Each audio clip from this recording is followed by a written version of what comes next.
Hi everyone, Tracy DW here. At the beginning of the 1940s, there was a growing resentment and dissatisfaction among the Kikuyu due to grievances relating to land possession and their exclusion from political processes. In 1947, a certain activist by the name of Jomo Kenyatta was elected as president of the Kenyan African Union in an attempt to bring about Kenya's independence through peaceful negotiation. However, in October 1952, the assassination of senior chief Ruto saw Kenyatta and other nationalist leaders arrested, and the British colonial government declared a state of emergency across Kenya. Major conflicts between the Mau Mau insurgents and British forces erupted throughout the following decade. Between 1952 and 1956, the Hari massacre saw dozens of Kikuyu loyalists killed, while Operation Anvil in Nairobi saw the arrest of thousands of Mau Mau supporters.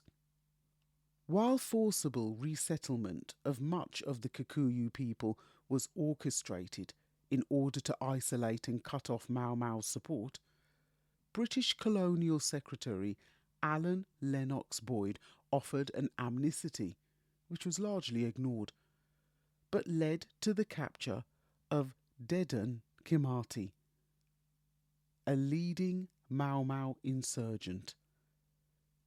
In the case of British tactical manoeuvres, the left hand certainly knew what the right hand was doing. In 1957, Britain reduced its military operations and began to transition towards conciliatory policies. However, the killing of Mau Mau's detained in the Hola camp not only caused international condemnation, but accelerated the decolonisation of Kenya out of the state of emergency and into the legacy of the Kenyan African Union, formed in 1960, and independence on the 12th of December 3 years later. The road to independence cost the lives of around 11,000 Mau Mau, more than 1,800 Africans and around 200 British soldiers and settlers. The 23rd of May 2024 may have seen Kenya enter into another state of emergency, one that encapsulates a vision for Kenya through the eyes of its current president, William Ruto. A former vice president since 2013, Ruto took up the presidency in 2022 and advocates for a Kenya that is ready to move forward into the future. He advocates for strong governance against anti-corruption, a program of agricultural reforms, infrastructural development that includes education and healthcare, a bottom-up economic model favouring small businesses and entrepreneurs, balanced with mass job creation for the youth and unemployed. Ruto's recent visit to the White House marks 60 years of diplomatic relations between the US and Kenya, and also confirmed further collaboration and investment. But into what and for who? The visit in May secured $4.9 million of support for enhancing security in fighting international criminal networks. There is also the construction of an express railway from Mombasa to Nairobi to compete with the Chinese Standard Gauge Railway, as well as investment into improving health security and production of medical products with the ability to address public health emergencies. Both Biden and Ruto see it as a bilateral partnership, emphasising the importance of leveraging this to address regional and global challenges, such as climate change and cybersecurity. However, should we be concerned?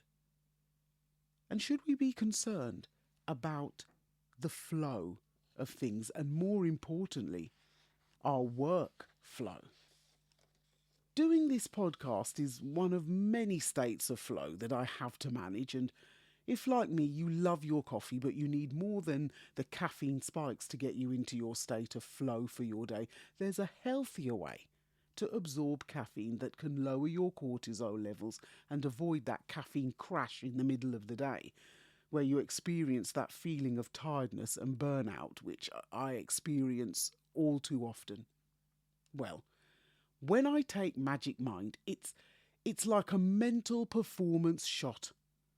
One bottle a day gets me focused, mentally clear, motivated and productive while reducing stress. It doesn't replace my morning coffee, but it's just a great addition to my daily routine. Validated by scientific advisory board of doctors and medical researchers from over 200 scientific studies, Magic Mind is formulated with 12 active ingredients, including organically grown mushrooms, the best nootropics, adaptogens, maca of the highest possible grade, plus 100% of your daily vitamin C and D in every bottle. Easily absorbed into the body, Magic Mind helps support your body's energy engine, and if used consistently, the benefits can build with daily use, extending your daily productivity by as much as 7 hours. Magic Mind is not only 100% carbon neutral, but 5 cents of each bottle that's sold goes to charities which support mental health and seek to address the issues of homelessness. So, it's not only magic for the mind, but magic for the planet as well. Try it and feel the flow for yourself. See the link in the description or show notes with the special code TOLLED20, that's TOLD20, to get 48% off your subscription or 20% off a one-time purchase. Magic Mind is, quite possibly, the best morning ritual drink in the world.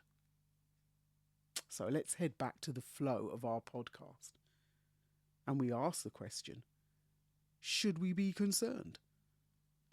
How far will the latest phase of this collaboration go towards helping to address Kenya's challenges? High unemployment brings income inequalities as well as dependency on agriculture makes Kenya's economy susceptible to climate change. Corruption is present in all societies, as we know, and has a knock-on effect in trying to maintain governance and the rule of law. But Kenya faces particular challenges with attempting to achieve successful devolution of power closer to the public, while the Somali-based Al-Shabaab poses a significant threat to Kenya's national security. So, can Ruto achieve the brave new world that he wants for his people? Countries like Ghana are attempting to address the imbalance of the global trade system, which forces many African countries to export raw materials quite cheaply, only to import expensive finished products.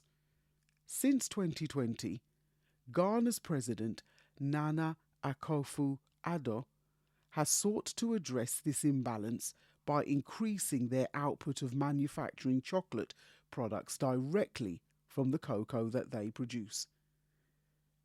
And like many former colonies, Kenya's debt burden has become almost impossible to service without taking a large portion of its national budget, leaving very little to fund much needed projects. Countries such as China and more recently India are making significant investments, and even though China has contributed to building infrastructure, just how much debt is being incurred by Africa due to investments which often have strings attached? Apart from exploiting natural resources, what are some of the other ways that the West continues to dominate the African continent? Colonialism itself has left most of the continent with political borders and systems that do not necessarily align with ethnic or social structures. causing ongoing instability through ethnic tensions and dependence on external powers. And languages such as English, French and Portuguese continue to tie the continent closely to the West. Given the fact that, due to Africa's importance in global geopolitics, Western intervention and influence are often used to counter agendas of other powers like China and Russia, is this new state of emergency for Kenya providing ways to address their multiple challenges? Do we always need to be on our guard? Or on this occasion, is it just a false alarm? If you liked this podcast, then stay on this listening platform and check out my other podcast episodes related to this one, such as Long to Reign Over Us, the prelude, Long to Reign Over Us, the main act, and Ghana and the Chocolate Factory, all from the 3rd season. And don't forget what I call the heart and soul of the Stories to be Told movement, my stories or poetic narratives, Caribbean Wind, Caribbean Rush, Knights at the Round Table, the Berlin Conference 1884, and Gone with the Wind, Macmillan's Speech for Change. These are all available on the website, in paperback, on Amazon in Kindle format, and in ebook format at Apple Books and all other digital platforms. And also the publication of the latest 4 titles. Now, if you want to find out more, just visit storiestobetold.com and check out the learning platforms for The Journey's End, Giving Back Hong Kong, Bite from the Big Apple, A Story for New York, Hope for Zimbabwe, Arise the Phoenix, and A Story for South Africa. Visit storiestobetold.com for my latest newsletter and other promotional giveaways for this month for one lucky person on my email list. And if you'd like to sign up to my email list, just visit the website and sign up, where you can opt in and receive your free samples of my first 4 titles. And it's also an opportunity to enter the draw for a monthly giveaway. Now, if you're a regular listener, why not try the Name That Podcast challenge? There are 3 parts or 3 options, and you can enter the competition by naming the 5 episode clips from just one of the options. Just email me your name and answers, and that's it. You're in the draw with a chance to win an exclusive Stories to be Told merch bundle. It's as simple as that. 3 winners will be announced on my live event in August. Oh, and don't forget what I told you about Magic Mind. The link and promo code is in the show notes. And finally, remember that you can also send me an audio message on the SpeakPipe link, which is also in the show notes, so don't be a stranger. Feel free to like, follow and share us on social media when you visit the website. Just click onto whichever social media link you would like to follow us on. And, as always, it's a pleasure and a privilege to share my learning journey with you in this podcast series, and I encourage you to either begin or continue your own. History is a matter of fact or perspective. I'm Tracy DW, and this is a Stories to be Told podcast. Stay safe, stay well, stay blessed. Thanks so much for listening again, and I'll see you on the next page.